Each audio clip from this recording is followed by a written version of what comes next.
Hello and welcome to part 5 of our discussion series, Gracefully Embracing Chaos, presented by McKinsey Corporation.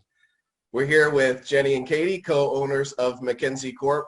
And today's topic, we're going to talk about work-life balance. So a healthy work-life balance looks different for everyone, especially with the COVID time. It's completely changed, even for people who had a normal balance that they were able to find, it's totally got disrupted and changed. So what are a few aspects of your idea of a healthy work-life balance? It may not be what you're able to do. It may not be what it was 6 months ago, but today, what's your idea of a healthy work-life balance? Let's start with Katie. Wow, it's an interesting question because I really think instead of it being a balance between like you have your work life and your home or personal life, it's really a blend now. So I think it's more of like a work-life blend and how some days are going to be stronger or need to be more heavily focused in, let's say, the work side, and some days may have to be more heavily focused on the personal side.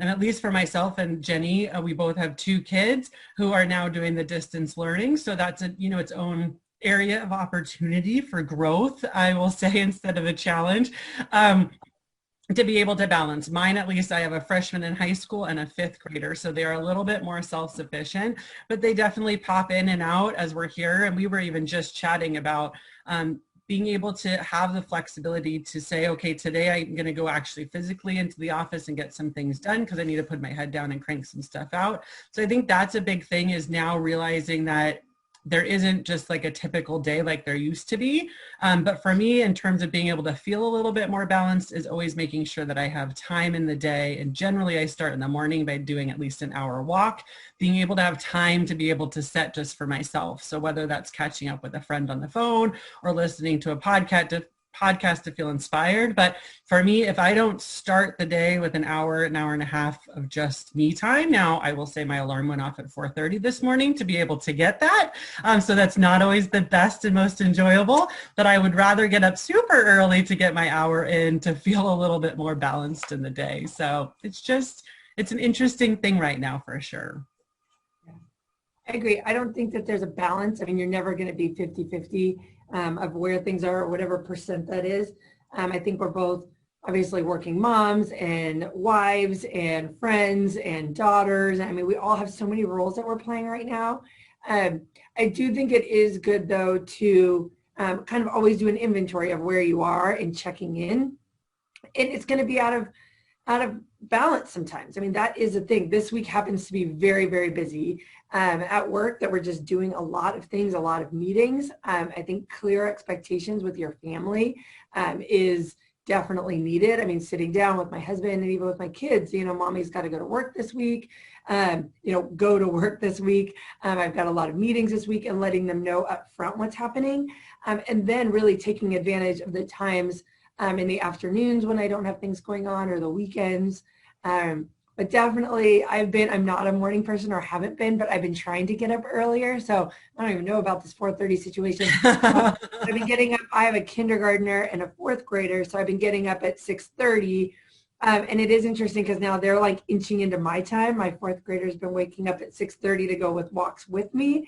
I don't want to say no to her. So I'm trying to wake up at 6. But then my kindergartner is waking up to be with me. So I'm trying to inch in to figure out how can I get my time, because I do agree that centering myself and getting what I need in the morning makes me a better mom, boss, friend, all of that kind of stuff. So making sure, though, that I take the time that I need to get grounded and centered in the morning really helps. And I never really understood that before, but it's vital to have. Yeah. I love that idea, Katie, of the work-life blend, because you're right, is those worlds have completely merged. Right. And it's no longer about a balance where you're physically in one location and physically in another, and then trying to figure out how you balance that. It's almost like you used to be able to leave the office and you'd at least have that separation to then be able to go off and do your personal life stuff. But now that doesn't exist. That buffer doesn't exist. So it's about finding that blend. Mm-hmm. So with that, kind of exploring that a little bit more, looking at the work part and how we talk about it being a blend and not really having that definitive, I show up to the office, I leave the office. it's with that type of schedule, you can get into a groove. You can have your space. You know what your tasks are that day. Now that things have changed, we're working remote, we're working hybrid of popping into the office and out. How do you guys stay focused and productive on a day-to-day basis? I know some people like to make a list and then they check items off the list. Other people will create a blocked schedule where this is when I respond to emails, this is when I'll do this other task. Everybody's different in that regard. Jenny, what's your approach? Oh man, I'm always trying something different. I love the block schedule approach. I set all these things up. Typically what I try and do, I do my gratitude journal every morning, which 3 things I'm grateful for, 3 things that would make today awesome, and then a positive affirmation. But so I have been trying really hard. I mean, I've got so many different thoughts in my brain at one time that I always, actually, I've got it right here next to me. I always have just a blank piece of paper that as thoughts and to-dos come in, they just go right down on the paper. I mean, Brent, you know, my... I was just going to say, you must have a stack of papers. It can't it can't just be one paper. Like Brent's desk. Okay. My madness, but it's a beautiful mind, what's happening here. But because there's so many things that come in during the day, and our days are never the same. I mean, that's one of the blessings of our job. I mean, otherwise, but I do try in the morning to say, these are the 3 things that would make today great. Because I feel like the days, man, I blink, all of a sudden it's 5 o'clock or 6 o'clock, whatever time it is, and the day is gone. So I do try, as I'm going out throughout the day, to look back to that list, or what are the 3 big things that have to get done today that I would call today a success. So that has helped me. And as these little things pop in my mind, instead of just going here, here, here, I write it on my piece of paper. I've got a running list of things that need to do, whether it's delegate, call, something, so that it's not breaking up my my flow of getting things done. But I realized when I was trying to remember it, it was taking away my brain power to do other things because I was trying to remember. So always, at all times, I've got a piece of paper next to me with a pen to be able to just write ideas down. They could be later nonsense, but at least I can kind of have things. But I always come back to my 3 main things that would make today great. Yeah. I'm a to-do lister for sure. But what I've definitely found, I mean, that I usually end the day with making, you know, what do I want to accomplish the next day, so that I feel like, and this I've done forever, and when I would come into the office, I actually leave it on top of my keyboard. So it's just right there front and center that tells me what needs to be done the next day. And I move things, you know, from list to list, and that's generally how I do it. But since we've been in this situation and I wear so many different hats, I now try to block and say, okay, this day I'm going to go, if I'm putting on the accounting hat and like running that part of the business, I'm going to go and only deal with just that, because it's just, they're different hats and they're different ways that we need to think, or that I have to think. So that's kind of now where I have been doing a bit of that block schedule, where then I'll go for like 4 hours and do just one thing. And then I just won't do anything else and won't schedule any other meetings that afternoon. I really try to schedule, if I have check-ins with team members, I try to do those first things in the morning, just because I want to make sure that the day, as Jenny said, doesn't get away from me, and that I've owed a call and a check-in to a team member, and I know that they're kind of waiting for that to be able to maybe move forward or bounce ideas and just feel, you know, checked in with. So I always do my morning kind of check-ins with team members, if possible. So I think it's a balance of it all, but I do definitely feel like I've kind of gotten in more of a routine, that it's a balance between the block schedule and the to-do lists. I'm a big list guy. They talk about how on social media, when you see a like, you get the serotonin hit. And that feel-good feeling. That I feel like that when you're able to check or cross an item off a list, man, that feels so good. Yeah. No matter how small it is. And a lot of times I'll do that, is purposefully put small, easy things at the top of the list, so that I can check it off and to get the ball rolling and to feel good that, okay, because if you have a list of really big items, it can feel like you're not making progress and not getting anywhere. So that's another thing that I look to, is that have manageable specific tasks on that list, so that I can check it off and know that I'm making progress in areas, and I at least feel good about that.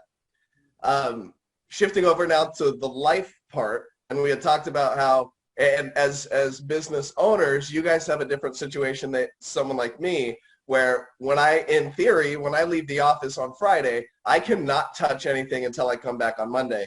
you both don't have the luxury of doing that because it's always on your mind. You always have discussions and that next project, and managing people who might pop up with issues or things throughout the weekend.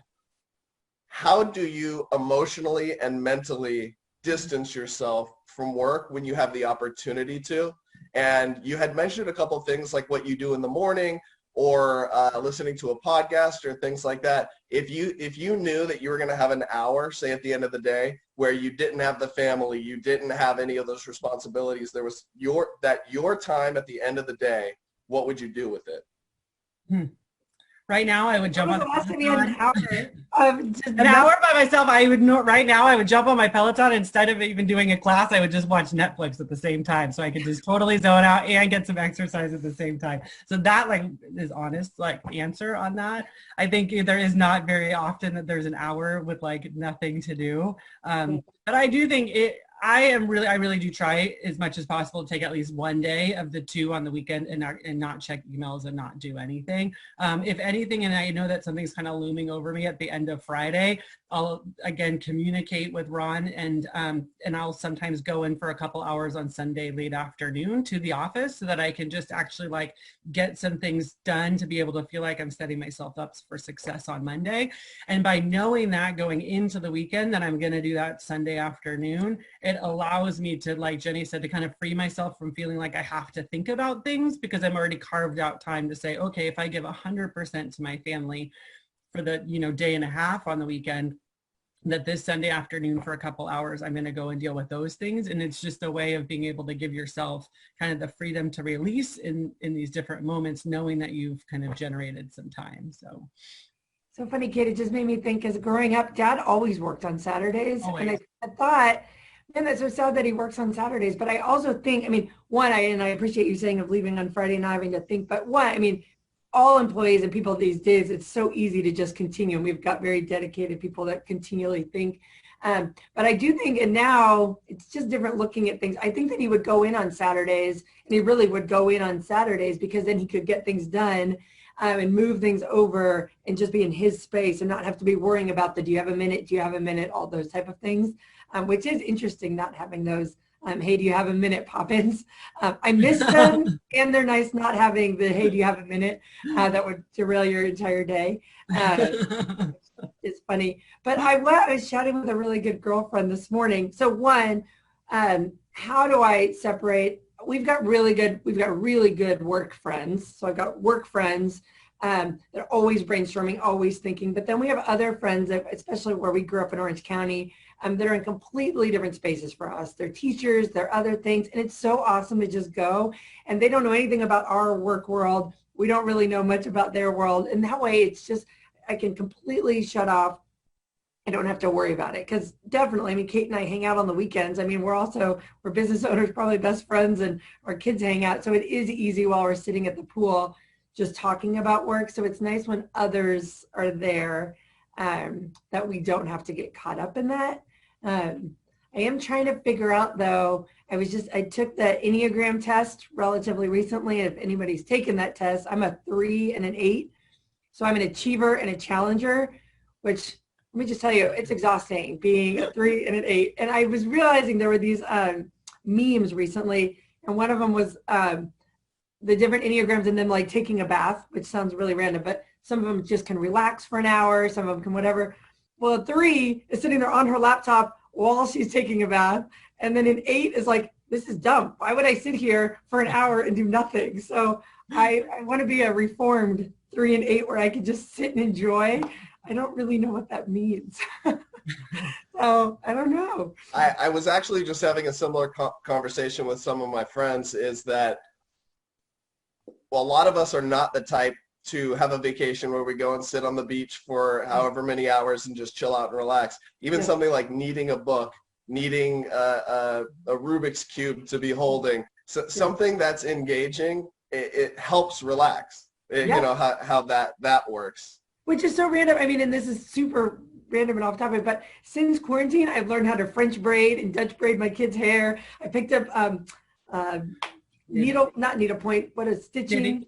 knitting again, which is so random, but this is me trying to be Zen, but I cannot sit and watch TV and just sit there, so that I have to be doing. And so it feels, I love fishing now, like with my husband, because I said, well, I feel like I'm doing something while I'm just sitting here on the lake. So I'm trying to find those things that I can shut my brain off while still keeping my mind active. Yes. And what I noticed about the things that you just said is they weren't introducing another electronic device to the mix. Because I think that, as we see in customer research, is that how many times people are watching TV and on their phone is, you've got that added stimulant, but you're also just staring at another screen. So something like working the brain with knitting, with any of these braiding hair, with those other activities that don't involve staring at a screen, they have that touch and feel aspect to hit the different senses.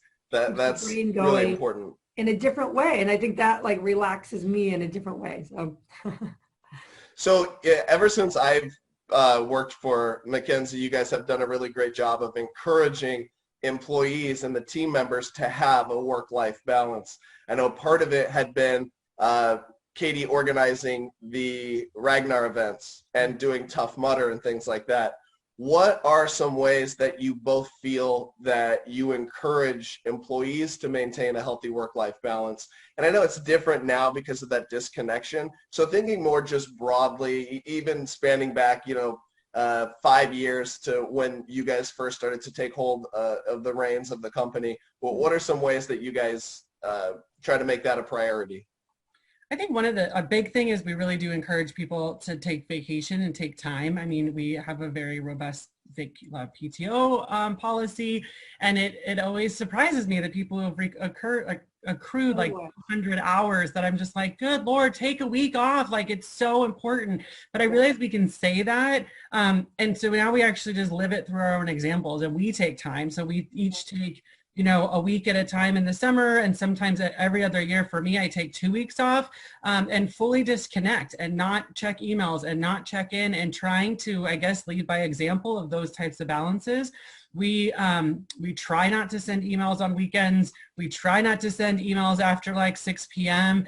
We have an adamant, like we used to have one team member who would send emails in the middle of the night. That is just so against everything in our ethos of what I want people doing, even though I understand some people thrive and work in better late at night. Cue them up and don't send them to me, because I don't want to know that you're working at that time, because it just makes me sad. So I think the biggest thing is just really wanting to, more than anything, lead by example, really encourage people that if they need to take time the first day of school or school activities, those types of things for their kids, or just really anything is that. And then also trying to get, which I think has been interesting, I think, since quarantine. So we haven't talked about it as much, but usually in our Friday huddles, we would talk about what we're doing for the week and over the weekend. What's one thing we're looking forward to? It's just a way to be able to talk about something that we get excited about, and being able to infuse that into it. So I think the biggest thing is trying to at least lead by example more than anything else, because I think, again, we can say one thing, but people, it's easier if we're doing it, then they're like, oh, okay, I can take an extended vacation and that's going to be okay and accepted.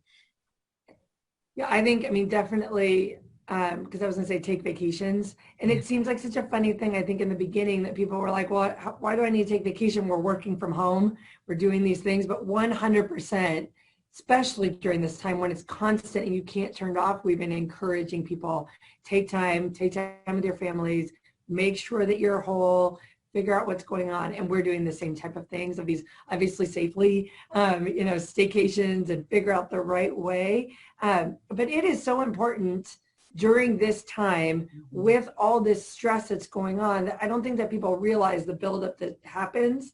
And if you do not take the time to unplug and unwind, it's not going to be, we're in this for the long haul. I mean, I think that's the biggest thing. I think as a family business too, we're in this for a long haul with our employees, with our staff, with our business. Take the time you need to reset. Yeah. I'm fortunate. I got my 2 dogs, and I'll be deep in work, and then they'll be, sitting next to me looking up like, hey, it's time to go for a walk. And sometimes I'll in my head, oh gosh, I got to do this. But when I'm out walking, all of a sudden 20, 30 minutes goes by, because I realize how much I need just that little break. And you start to then see on a grander scale where months go by and you don't take that time to step away and unplug. is you're absolutely right. Working from home, it's easy to forget how important that is. And especially like you said, with how stressful just life in general can be in all areas right now. Yeah. So speaking of working remote, I want to close things out and ask you to be as honest as you feel comfortable, but all things considered, are you enjoying working from home? Let's go, Katie. Yeah, you know what, actually, I feel like I am now. Yeah. The first, and it's interesting, today, actually, the 16th of September is our 6-month mark from when we closed our office, which is so crazy. So March 16th was our last day in the office as a whole team, and Wow. Brent left on vacation right before that and actually never even came back. So it's really interesting. Shoes were still there. I know a lot of reflection this morning about that I was thinking about, and I would say like, the first 4 months I went in every single day. So again, Jenny and I were in there every day, really kind of just working and trying to keep things as, I guess, normal as possible for ourselves as we were trying to navigate the road for the team. But again, since summer and then really phasing into when school was coming in and needing to say, okay, I need to also be here for my family in a different way. I've really settled into the zone. Probably for me too. I'm 8 weeks ago, I got a puppy, and that also changed some things. So a lot of people got puppies during this. A lot of people got puppies. So I had to be home to kind of like deal with that a little bit. So I've definitely gotten into the groove. I really like it. I like my space. And again, it just kind of depends on like what I'm doing and like really being able to say and know that we can go in. So like when we shut the building down, we always just said the family can still keep coming because we're all within our own little quarantine bubble together.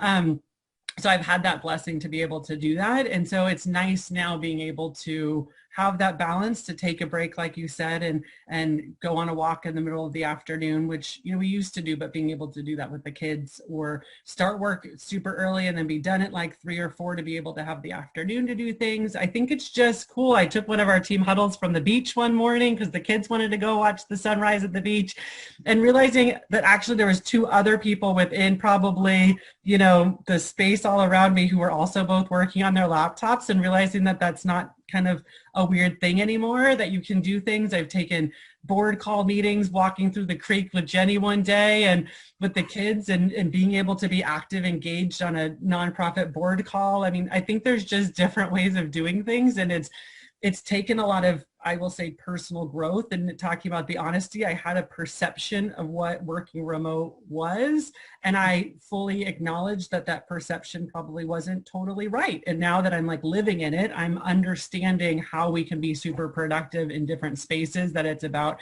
outcomes versus time in your seat and how you do things, and that different people, and I included now, can be super productive in different environments, and I can achieve a lot of different things while being outside. And for me, being outside, if I could spend 24 hours a day outside, I would. I'd sleep in a tent all the time. I like love being outside. And so for me, that's been a nice change as well, of being able to be out of it. So yeah, I think yes and no.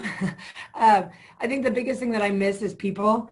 I definitely same with Kate. It is difficult having 2 young kids at home. I think it was confusing for them to have me there, but be behind closed doors and have mommy at home. I think that was confusing for them even more so than me.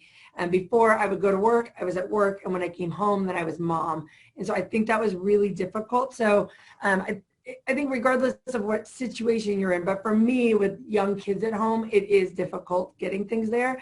I will say, though, I've started to look at it differently, that quite honestly, I have so much valuable time with my kids now. Like that I can go down, I can have lunch with them, I can walk with my daughter in the morning, I can do these things. So I'm trying to like just reframe things instead of being frustrated of leaning into it. But I think the biggest thing that I miss of being remote is, I mean, even this, like I want to be in person with people. I'm an extrovert. I get my energy, my ideas from being around other people. So I miss human interaction besides just my little family, our little pod that we've been sitting with. So I look forward to when that happens.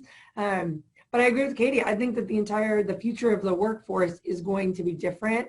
I used to always say too that I was terrible at working from home. Well, that's not the case. I'm great at working from home. I just had to change my perception and figure out what it means. So I don't know. I like it. I like the flexibility, but I'm also ready to be around people again. Yes. Yeah. Well, thank you. Thank you both so much for your time and insights. Always interesting and helpful. We are Gracefully Embracing Chaos, presented by McKinsey Corporation. If you have an idea for a topic or discussion point or question, please leave a comment below or let us know reaching out on our website, mckenziecorp.com. We'll be back with more. Thank you so much for joining us.